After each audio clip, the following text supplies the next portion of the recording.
Party WDC. I'm here with Congressman Pence, Hey. and he is reintroducing a Reagan program of federalism. Can you tell us about that? Well, President Reagan, in his first inaugural address, reminded the American people that the states created the federal government. The federal government didn't create the states. And he said then that it was time to demand a proper recognition between the powers of the federal government and those reserved to the states under the Constitution.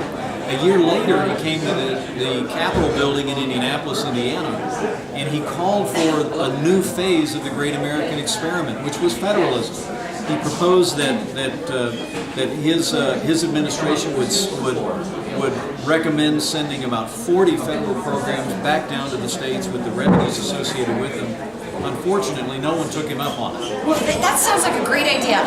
The Department of Education is $100 billion. So you divide that proportionally among the states, and with their hurting budgets, you would imagine that they'd be very open to that idea. Well, I think we have to have an honest discussion, whether it be the Federal Department of Education, which was Jimmy Carter's idea. I mean, a lot of people think it goes back to the founding of the country. You know, my view is education is a state and local function. That's why I voted against No Child Left Behind. I'd like to see less federal involvement in our local schools. We could block grant back to the states all the resources associated with that and allow states to innovate, create more opportunities, more choice, more charter schools.